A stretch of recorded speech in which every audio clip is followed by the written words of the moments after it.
राम राम। राम राम। कैसे हो? बस आनंद मंगल। अच्छा, मैं यहाँ पे आई और ये नंदासन में आपका जो विद्यालय है वो बहुत ही सुंदर है, वो देखा मैंने।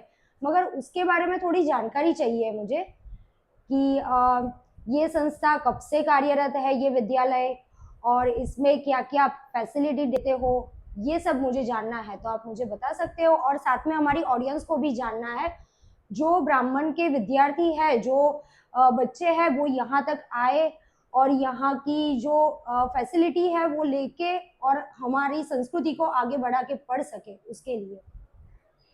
ये संस्कृत महाविद्यालय 20 साल से कार्यरत है। इस महाविद्यालय में व्याकरण, ज्योतिष शास्त्र, वेद शास्त्र, साहित्य, पौरोहित्यम जैसे विद्यार्थियों का अध्ययन बच्चों को करवाया जाता है। इस विद्यालय का उद्देश्य, जैसे इस्लाम धर्म में मदरसाएँ हैं, क्रिश्चियन धर्म में ये मिशनरी है, ऐसे अपने सनातन धर्म में संस्कृत पाठशालाएँ हैं। संस्कृत पाठशालाओं का कार्य है सनातन धर्म के शास्त्रों का प्रचार करना, प्रसार करना और अपने समाज तक भेजना।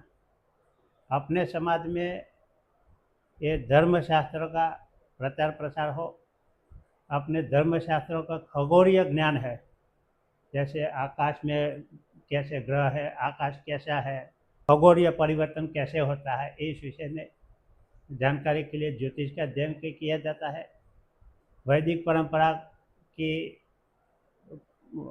नींव अच्छी बनाने के लिए वैदिक परंपरा के वेदों का अध्ययन किया जाता है, करवाया जाता है।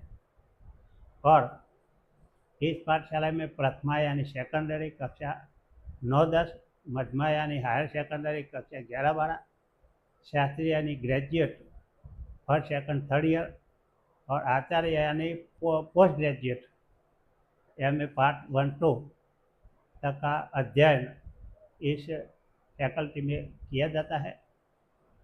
इस फैकल्टी की विशेषता ये है, आप और कोई भी फैकल्टी में पढ़ेंगे, आर्ट्स में पढ़ेंगे, कॉमर्स में पढ़ेंगे, साइंस में पढ़ेंगे, तो आपको अपना व्यवसाय नहीं मिलता है। आपको कहीं ना कहीं गवर्नमेंट जॉब, प्राइवेट जॉब के ऊपर निर्भर रहना पड़ता है।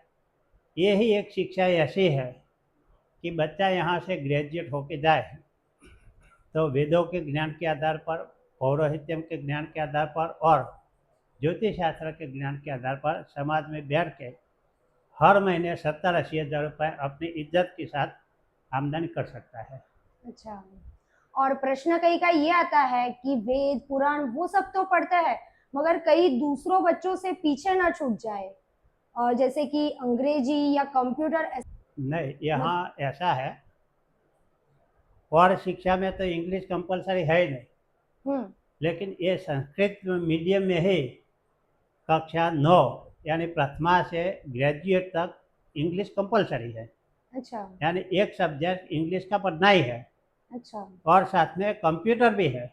अच्छा। कंप्यूटर की पढ़ाई भी अच्छी तरह से होता है और कंप्यूटर के लिए लैब भी अपने बनाए हैं। खगोल के लिए लैब अभी बनाने वाले हैं और पाठशाला में खगोलीय लैब भी होती है।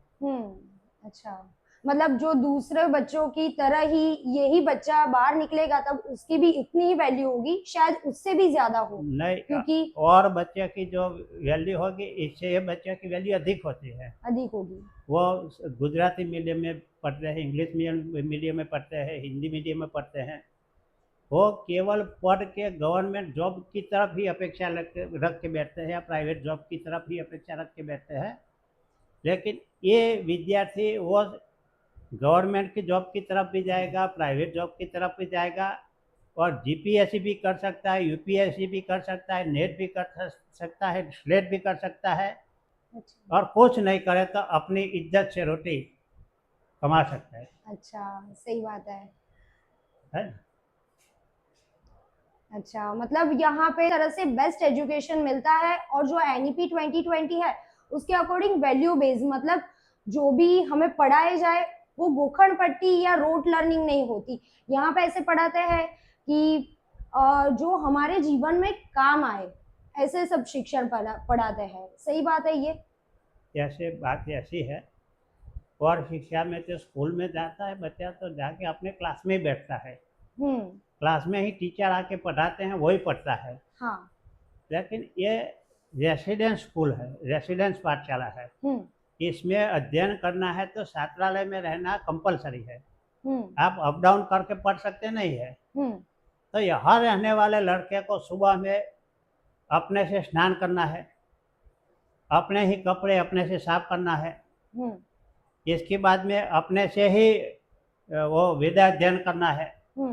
सुबह से वेदाध्ययन करते हैं, दोपहर में वो अपनी पाठशाला के विविध शास्त्रों का अध्ययन करते हैं, शाम को संध्या करते हैं। तो ये पाठशाला, ये शिक्षा पद्धति है, इसमें उसको पूरा जीवन कैसे जी सकता है आदमी, कैसे जीना चाहिए, वो पूरी तालीम है, केवल एजुकेशन नहीं है। मतलब बालक पूरा का पूरा जीवन बनाने की एक सिस्टम है। हमारा विद्यार्थी रोटी भी बना सकता है, सब्जी भी बना सकता है, सफाई भी कर सकता है, अच्छा। और अच्छी तरह से वेदाध्ययन भी कर सकता है, वेद में प्रवचन भी कर सकता है, भागवत कथा भी कर सकता है, रामायण कथा भी कर सकता है, ज्योतिष की जन्म पत्रिका भी बना सकता है, ज्योतिष भी देख सकता है। अच्छा, मतलब बालक का सर्वांगी विकास होगा। हाँ, सर्वांगीण विकास होता है। अच्छा, ठीक है, आपने बहुत ही अच्छी माहिती दी और हमारे ऑडियंस को भी इतना जानने को मिला, इसलिए मैं आपकी आभारी हूँ। धन्यवाद। हम आपके भी आभारी है कि संस्कृत भाषा के प्रचार प्रसार करने में आप सहयोग करने के लिए आए हैं। जी धन्यवाद, मेरा भाग्य। राम राम।